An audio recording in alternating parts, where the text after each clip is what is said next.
কোনো এখন হাবিত এটা প্ৰকাণ্ড সিংহ আছিল।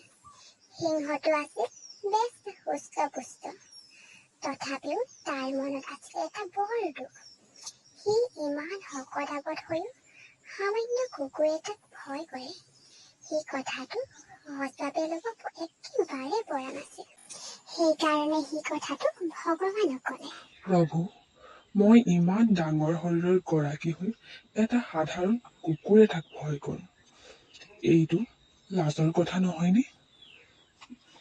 তাৰ পিছত ভগৱানে ক'লে, তোমাক মই এটা বিশাল আৰু শক্তিশালী শৰীৰ দিছো। তথাপি তুমি এটা সাধাৰণ কুকুৰক ভয় কৰা? তাত মই কি কৰিম? সিংহটোৱে ভাবিলে, কথাটো হওঁতে নোহোৱাও নহয়। মই এটা সাধাৰণ কুকুৰক ভয় কৰোঁ, তাত ভগৱানৰ অপৰাধ ক'ত? ইয়াকে ভাবি ভাবি গৈ থাকোঁতে সি গৈ গৈ এটা হাতীৰ কাষ পালেগৈ। সি হাতীটোৰ খা খবৰ ল'লে আৰু হাতীটোও সিংহৰ খা খবৰ ল'লে। সেইখিনি সময়ত সিংহই দেখিলে যে হাতীটোৱে বাৰে বাৰে তাৰ প্ৰকাণ্ড কাণখন জোকাৰি থাকে। হাতীটোৱে এনেদৰে জোকাৰি থকাৰ কাৰণ সুধিলে সি। তাৰ পিছত হাতীটোৱে ক'লে,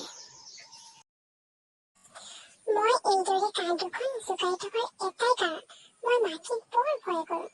মাখিয়ে মোক বৰ কষ্ট দিয়ে। সাধাৰণ মাখি এটাকো মই বনাব নোৱাৰোঁ। যদিহে কেতিয়াবা কাণত সোমাই যায়, মোৰ মৃত্যু নিশ্চিত। হাতীৰ কথা শুনি সিংহই মনত সাহস পালে। সেইদিনাৰ পৰা সি কুকুৰক ভয় নকৰা হ'ল।